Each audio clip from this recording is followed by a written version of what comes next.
తాకట్టులో ఉన్న మీ బంగారం ఈ రోజు ఎంత ధర చేస్తుందో కొమ్మూరి గోల్డ్ వాళ్ళకి కాల్ చేస్తే ఫ్రీ గోల్డ్ కాస్ట్ చెక్ చేసి చెప్తారు. శ్రీచక్ర పీఠం వ్యవస్థాపకులు ప్రముఖ జ్యోతిష్యులు బ్రహ్మశ్రీ ప్రదీప్ జోషి గురువు గారు ఉన్నారు. వారితో మాట్లాడదాం. గురుగారు నమస్కారం అండి. శ్రీమాత్రి. గురుగారు, జూలై 10వ తారీఖు ఆషాఢ పౌర్ణమి, గురు పౌర్ణమిగా చెబుతూ ఉంటారు. అసలు ఏమిటి విశిష్టత? ఏం చేయాలి ఆ రోజున, ఏం చేయకూడదు? ప్రతి ఒక్కరు విధిగా ఆచరించవలసిందంటూ ఏమన్నా ఉందా ఆ రోజున? శ్రీ గురుభ్యో నమః. శ్రీమాత్రే నమః.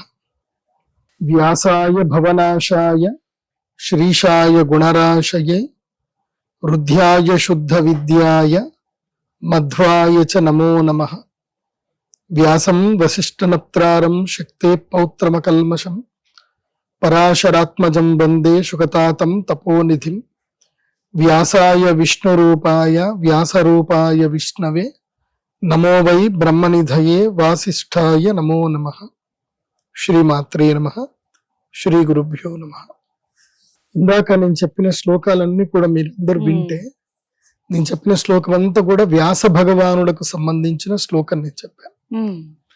మొట్టమొదటిగా మనం అందరం కూడా ఈ ఆషాఢ శుద్ధ పౌర్ణమి ఏదైతే వస్తుందో దీన్ని మనం గురు పౌర్ణమి అని అంటున్నాం. కానీ దీనికి వాస్తవికమైనటువంటి పేరు ఏమిటంటే గనక వ్యాస పౌర్ణమి.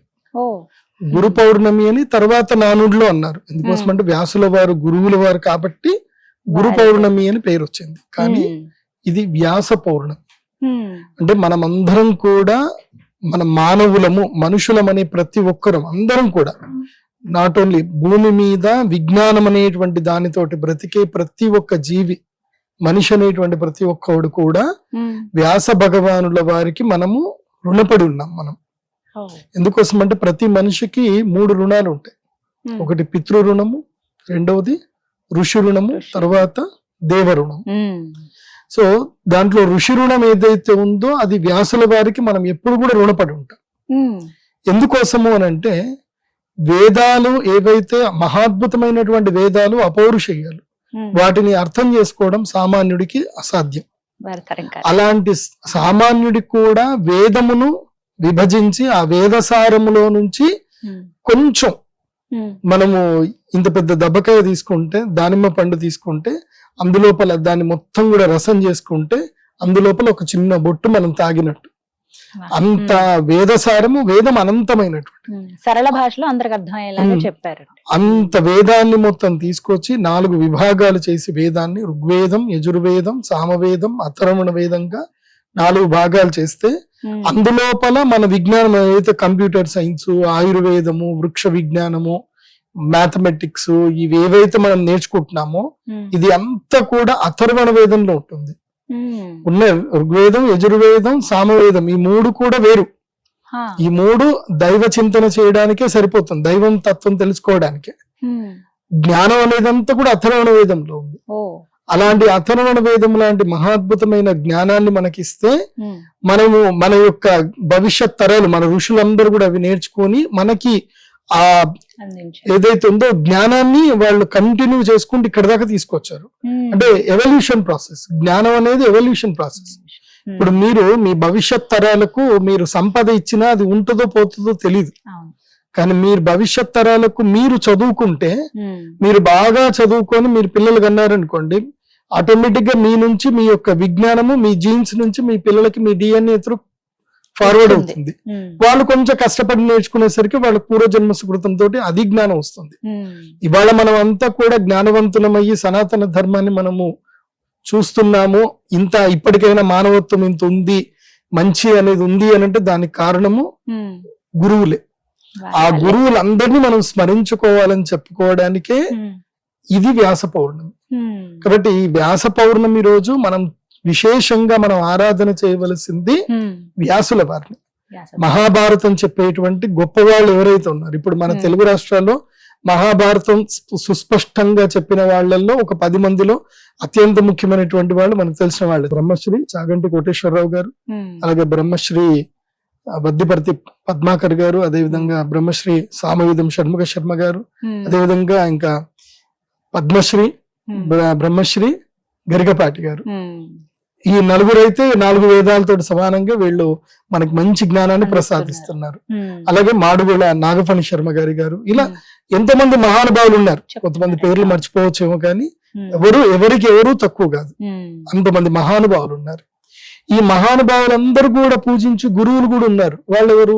ఉమ్, ఆదిశంకరాచార్య పీఠం ఉన్నారు, ఉమ్, కంచకామకోటి పీఠం ఉన్నారు, శృంగేరి పీఠం ఉన్నారు, ఉడిపి పీఠం ఉంది, ద్వారకా పీఠం ఉంది, ఉమ్, అలాగే ఉత్తరాది మఠం మా గురువులు ఉత్తరాది మఠ పీఠం ఉంది, రాఘవేంద్ర స్వామి పీఠం ఉంది. ఉమ్, ఇలా మహాద్భుతమైనటువంటి పీఠాలు ఉన్నాయి. ఉమ్, ఆ పీఠాలకు సంబంధించిన గురువులను వెళ్ళి మనం స్మరించాలి తప్ప, ఉమ్, ఇక్కడ ఏంటంటే గురు పౌర్ణమి అని అంటే వాస్తవ రూపములో నిజ రూపములో గురు పరంపరలో నుంచి వచ్చినటువంటి వ్యక్తులను మనం దర్శించుకోవాలి. ఆ, వాళ్ళకి మనం పాదసేవ చేయాలి, వాళ్ళకి మనము ఆ రోజు ఏవైనా దానం చేయాలి. ఉమ్, మీకు తోచిన దానం ఏదైనా సరే గురువుకి మనము గురు దక్షిణగా నివేదన చేయాలి. ఉమ్, అందులోపల ప్రధానంగా ఇది చాలా సనాతన ధర్మ వీవిలో చూస్తే గనక ఈ గురువులు వీళ్ళెవరు అనంటే మనకి పరమపద సోపానాన్ని చూపించేటువంటి గురువులు, ఉమ్, జ్ఞానాన్ని ప్రసాదించి అందించేవారు. అజ్ఞానాన్ని తొలగించి మనకి పరమపద సోపానమైనటువంటి కైవల్య ప్రాప్తికి సంబంధించిన భగవద్ విజ్ఞానాన్ని ప్రసాదించేటువంటి వాళ్ళు, um, which is eternal, um, which is సత్యం, ఇది ఎప్పటికీ సత్యం, అసత్యం కానిది, నిత్య కానిది నేర్పించేటువంటి గురువులను మనము ఈ గురు పౌర్ణమి రోజు సందర్శించుకోవాలి, ఉమ్, స్మరించుకోవాలి. రెండవ కేటగిరీ ఉంటుంది, మనం వాళ్ళ దగ్గరికి వెళ్ళలేకపోవచ్చేమో, ఆ. స్మరించుకోలేకపోవచ్చు. అప్పుడు ఏంటంటే మనకి ఎవరైతే గనక ప్రత్యక్షంగా జ్ఞానోపదేశం చేస్తున్న గురువులు ఉమ్, వాళ్ళు ఎవరు? మన టీచర్లు. మన వారు. టీచర్లను కూడా తప్పకుండా వాళ్ళకి ఉమ్, ఒక ధోతి, ఒక పంచ అలా వెళ్ళి వాళ్ళకి ఇచ్చి ఉమ్, కాళ్ళు కడిగి వాళ్ళకి దండం పెట్టి వాళ్ళకు ఒక పూలదండ వేసి అలా వాళ్ళని సత్కరించుకొని ఉమ్, గురువులని సన్మానించుకోవాల్సిన మంచి రోజు ఈ యొక్క గురు పౌర్ణమి. కానీ ఇది సెకండ్ కేటగిరీ. ఆ, ఎందుకోసం అంటే ఆధ్యాత్మ గురువులు వేరు, లౌకిక గురువులు వేరు. ఉమ్, లౌకిక గురువు ఏంటంటే నీకు జీవనోపాధికి సంబంధించిన విద్య నేర్పిస్తాడు. ఉమ్, జీవనోపాధి లౌకికం, నిత్యము సత్యము అలౌకికమైనటువంటిది జ్ఞానం. ఎప్పటికీ ఉండిపోయేది. అది మనకెవరు అంటే మన మఠాధిపతులు, మన గురువులు, పెద్ద పెద్ద వాళ్ళు, ఉమ్, కంచకామకోటి పీఠాధిపతులు లాంటి మహానుభావులు. ఉమ్, వాళ్ళని స్మరించుకుంటే చాలు, వాళ్ళని దర్శిస్తే చాలు.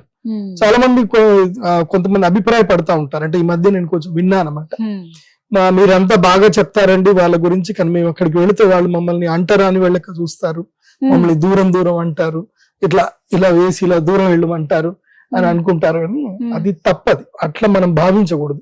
గురువుని ఎప్పుడు మనం దూషించకూడదు. వాళ్ళే అందుకోసమే మనకి లలితా శాసనంలో అమ్మవారికి కూడా దేంట్లో సౌందర్య లహరిలో చెప్పారు అమ్మవారికి. ఉమ్, అంటే మిగతా దేవతలందరూ కూడా అమ్మ అభయ ముద్రలు అన్ని చూపించి మమ్మల్ని భ్రమ పెడతారు, ఉమ్, నువ్వు ఏమీ చూపించవమ్మా, కేవలం నీ యొక్క కంటి చూపుతోటి మాత్రమే మమ్మల్ని అనుగ్రహిస్తావు తల్లి ఆ, అని చెప్పి అమ్మవారిని ఆదిశంకరాచార్యులు అలా స్తుతించారు. ఉమ్, సో ఆధ్యాత్మ గురువులు, జ్ఞాన గురువులు ఏంటంటే వాళ్ళు ఎవరి యొక్క వాసల్ని కర్మని అంటించుకోరు. ఉమ్, ఉదాహరణకి మేమున్నాం, ఆ, నాలాంటి జ్యోతిష పండితులు ఇక్కడ అందరూ ఎవరైతే చెప్తారో మేమందరం కూడా ఏంటంటే ఇంటరాక్ట్ అయ్యేవాళ్ళం. అంటే మేమందరం కూడా గురు పరంపరలోనే వచ్చినటువంటి వాళ్ళము, ఉమ్, పండితులం. పండితులు వేరు, ఆధ్యాత్మిక జ్ఞాన గురువులు వేరు. ఉమ్, ఇద్దరు వీళ్ళు ఏంటంటే కళ్ళతోటే ఆశీర్వదిస్తారు, వాళ్ళ చూపు పడితే చాలు మనకి. ఆ, అంతకు వాళ్ళ తపోశక్తికి, ఎందుకోసం అంటే మనము వాళ్ళతోటి ఇంటరాక్ట్ అయ్యామనుకోండి, వాళ్ళతో క్లోజ్ గా మాట్లాడాలను, వాళ్ళ దగ్గర కూర్చోవాలను అనుకుంటే మన కర్మలు వాళ్ళకి అంటుకుంటాయి, మన బాధలను వాళ్ళకి ఎందుకు చెప్పరు? కరెక్టే కదా. వాళ్ళు సన్యాసం తీసుకున్నటువంటి వాళ్ళు, సన్యాసం అంటే అన్ని వదిలేశారు వాళ్ళు. ఉమ్, త్యజించడం. వాళ్ళకి నీ బాధలు విని నిన్ను ఉద్ధరించాల్సిన అవసరం వాళ్ళకి లేదు. ఉమ్, వాళ్ళు తపస్సులో ఉంటారు. ఉమ్, ఇప్పుడు ఉదాహరణకి మనం గంగలో స్నానం చేసి బయటకు వస్తాం, ఉమ్, గంగమ్మ తల్లి నన్ను చూడలేదు, గంగమ్మ తల్లి నా మీద నీళ్లు పోయలేదు, గంగ నన్ను రుద్దలేదు అని మనం అలా గంగమ్మ తల్లిని అనుకోవట్లేదు. అనలేం కదా. అవును. అట్లాగే ఆధ్యాత్మిక జ్ఞాన గురువులు కూడా అంతే. ఉమ్, వాళ్ళ దగ్గరికి వెళ్ళి వాళ్ళ అక్షంతలు, వాళ్ళ పత్రము, ఫలము, పుష్పం ఏది ఇచ్చినా ఉమ్, అది ప్రసాదంగా స్వీకరించాలి. వాళ్ళ కళ్ళు మన మీద పడ్డాయో లేవు, వాళ్ళు ఒక్క క్షణం మనల్ని చూస్తే చాలు, ఆ అమ్మ అనుగ్రహం మనకు కలిగినట్టే, అంతకు మించి ఇంకోటి ఏం లేదు. ఉమ్, వాళ్ళు మన ముట్టలేదు అవన్నీ అనుకోకూడదు. ఎందుకోసం అంటే వాళ్ళు కర్మకి దూరంగా వెళ్ళేటువంటి వాళ్ళు, కర్మ విపాకాన్ని అంటించుకోకుండా వెళ్ళాలనుకుంటారు. ఉమ్, అందుకోసం వాళ్ళకి ఎవరిని ముట్టరు వాళ్ళు. ఉమ్, ఈవెన్ వాళ్ళ చాలా దగ్గర ఉన్న శిష్యులను కూడా వాళ్ళు టచ్ చెయ్యరు. వచ్చారు. ఉమ్, వాళ్ళు ఎప్పుడూ మడిలోనే ఉంటారు. ఎందుకోసం అంటే కర్మ సాఫల్యంలో మనకి ఇది ఏంటంటే అగ్ని పురాణంలో ఉంటుంది ఇదంతా కూడా. శ్రీరాముడు వశిష్ఠుల వారికి శ్రీరాముల వారికి ఏదైతే ఒక రాజు ఎలా ఉండాలి, ఒక ఆధ్యాత్మ గురువు ఎలా ఉండాలని వశిష్ఠ శ్రీరామ సంవాదంలో వస్తాయి ఇవన్నీ కూడా. అందుకోసమే వాళ్ళు స్పర్శ చెయ్యరు, వాళ్ళు ఎవరిని ముట్టరు. మేము చూస్తాం కదా, మేము మఠాలలో, నేను చిన్నప్పటి నుంచి మఠాలలో ఉన్నాను కదా, మా పెద్ద పెద్ద గురువులు ఉంటారు కదా, ఎవరిని ముట్టనివ్వరు. ఒకే ఒక్క ఛాన్స్ దొరుకుతుంది మా గురువులను మేము ముట్టడానికి, మాకు ఛాన్స్ దొరుకుతుంది. వాళ్ళు వాళ్ళ చేతితో ముట్టరు, మేము వాళ్ళని ముట్టడానికి ఒక్క ఛాన్స్ దొరుకుతుంది. ఎప్పుడు అంటే వారు అలసిపోయి నిద్రపోయేటప్పుడు వాళ్ళ పాద సేవ చేయడానికి మాత్రమే. అది కూడా ఆంతరింగిక శిష్యులకి, అది కూడా వాళ్ళకి పూర్తిగా ఆంతరింగిక ఉండి పడుకునేటప్పుడు ఏవో జ్ఞాన విషయాలు చెప్తా ఉంటారు, అవి వినడానికి అక్కడ కూర్చుంటూ పాదసేవ చేస్తాం. అది అదృష్టం నిజంగా చెప్పాలంటే. కాబట్టి మీరు ఒక్కటే చెప్తున్నా, గురు పౌర్ణమి వచ్చేసరికి మీరు సనాతన ధర్మానికి హితము కానటువంటి దేవాలయాలకు వెళ్ళకూడదు. ఎక్కడైతే వాళ్ళ పుస్తకాలలో వాళ్ళ చరిత్రల్లో మాంసం తినండి, అది తీసుకొని రండి, ఇది చెయ్యండి అని చెప్పేటువంటి గురువుల దగ్గరికి ఎందుకు వెళ్తారు? అసలు వాళ్ళు గురువులే కారు. ఎందుకోసం అంటే కోరికలు తీర్చేవాడు గురువు కాదు, కోరికలను తీర్చేవాడు గురువు కాదు. కంచి కామకోటి అంటే అర్థమైంది. కామము అంటే కోరికలు, కోటి అంటే అంత్యము. ఎక్కడైతే కోరికలు నశిస్తాయో, ఎక్కడైతే కోరికలు అనేటివి ఉండదో అది గురుపీఠం, అది వ్యాసపీఠం, అది గొప్ప పీఠం. ఎందుకోసం అంటే కోరిక అనేది ఏం చేస్తుంది అంటే, ఇప్పుడు ఉదాహరణకు మనం నచికేతుడి యొక్క వృత్తాంతం చూస్తే, నచికేతుడికి యమధర్మరాజు కోరిక కోరుకోమంటాడు. కోరిక కోరుకోమంటే మూడో కోరిక మూడో కోరిక అడుగుతాడు. ఏమని అంటే, నాకు ఆత్మజ్ఞానం ప్రసాదించండి అంటాడు. లేదురా, నీకు కావాలంటే రాజ్యం ఇస్తాను, నీకు బహు ఆయుష్ ఇస్తాను, నీకు బ్రహ్మదేవుడికి ఎంత ఆయుష్ ఉందో అంత ఇస్తాను అని అంటాడు. నేనేం చేసుకోవాలి అదంతా అంటాడు. నేను మళ్ళీ కర్మలోకి వెళ్ళిపోతాను తప్ప బయటకు రాను కదా, నాకెందుకు అది? నీవు నిజంగా ధర్మదేవత అయ్యుండి నువ్వు ఇట్లాంటి కోరిక కోరమని నన్ను అడగకూడదు. నువ్వు నన్ను ఫూల్ చేస్తున్నావు, నన్ను ఏమారుస్తున్నావు. నువ్వు నన్ను ఏమారుస్తున్నావు అంటే ఏదో ఉంది. నాకు ఏమార్చనిది కావాలి, నిత్యము సత్యమైనది కావాలి. అది ఆత్మజ్ఞానం. అంటే మనిషి యొక్క మరణం తర్వాత ఏం జరుగుతుంది, ఆత్మ ఎక్కడికి వెళుతుంది, ఎలా ఉంటుంది అనేది కఠోపనిషత్తు అనేది వస్తుంది. అలాంటి జ్ఞానం చెప్పని యమధర్మరాజును అడుగుతాడు నచికేతుడు. అలాంటి వాళ్ళే మనకి గొప్ప గురువులు. ఎందుకోసం అంటే ఇవాళ ఒక కోరిక కోరినారని అనుకుందాం, ఆ కోరిక నెరవేరింది, ఇంకో కోరిక రాదని ఉంటుందా?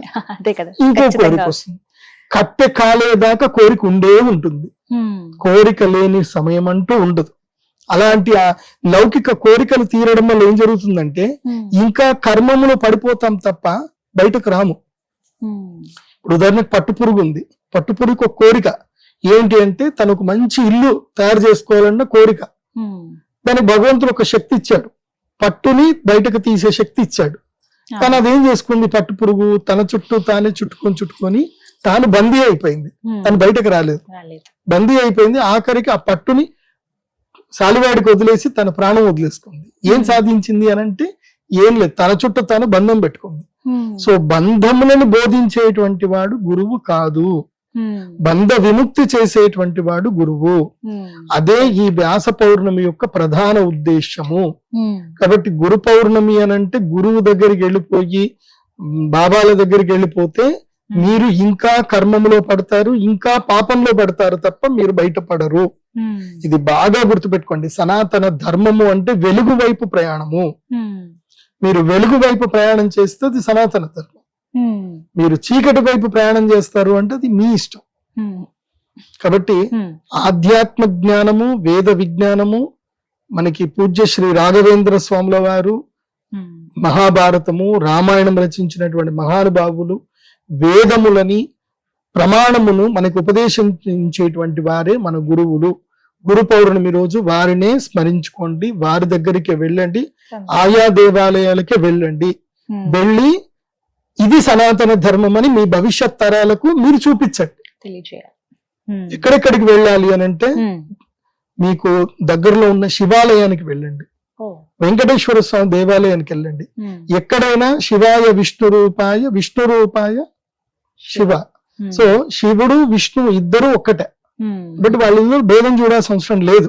కాబట్టి శివాలయం వెళ్ళి దక్షిణామూర్తి అని కొలవండి, లేదా విష్ణు ఆలయానికి వెళ్ళి అక్కడికి వెళ్ళి శ్రీ మహావిష్ణువుని వ్యాస భగవానికి కొలవండి, లేదంటే మీ దగ్గర అమ్మవారి దేవస్థానం ఉంటే అమ్మవారి దగ్గరికి వెళ్ళండి. గురుమూర్తిర్ గుణనిధిర్ గోమాత గుహజన్మ భూహు, ఆమెనే సమస్త దేవతలకు తల్లి సరస్వతి దేవి, అక్కడికైనా వెళ్ళండి. కానీ ఇంకెక్కడికి వెళ్ళొద్దు. ఎందుకోసం అంటే నేను డైరెక్ట్ గా చెప్పదలుచుకోలేదు, కాంట్రవర్సీ ఎందుకని. వెళితే దత్తాత్రేయ స్వామి గుడికి వెళ్ళండి, శ్రీపాద శ్రీవల్లభులు కురువాపుర క్షేత్రం ఉంది, అక్కడికి వెళ్ళండి, లేదంటే గాణగాపూర్ వెళ్ళండి, లేదంటే మంత్రాలయం వెళ్ళండి. మీ దగ్గర మంత్రాలయం ఉంటే మంత్రాలయంకి వెళ్ళండి. ఎక్కడికి లేకపోతే శివాలయం వెళ్ళి శివుడి దగ్గర కూర్చొని దక్షిణామూర్తి స్తోత్రం చదువుకోండి, వ్యాస భగవాన్ని స్మరించండి. ఇది మన సనాతన ధర్మము, ఇది గురు పౌర్ణమి. ఇంకా విషయం ఏంటంటే గురు పౌర్ణమి రోజు ఎవరైనా మంచి జ్ఞానవంతులైన గురువులు ఉంటే వాళ్ళ దగ్గర కూర్చొని మీకు ఆధ్యాత్మిక సందేహాలు ఉంటే కలుపుకొని తెలుసుకోండి. ఇదే మనం గురు పౌర్ణమి చేయవలసింది. ఈ విధంగా చేసుకోవాలి. చక్కగా వివరించారు గురువు గారు, ధన్యవాదాలండి. శ్రీమాత్రే.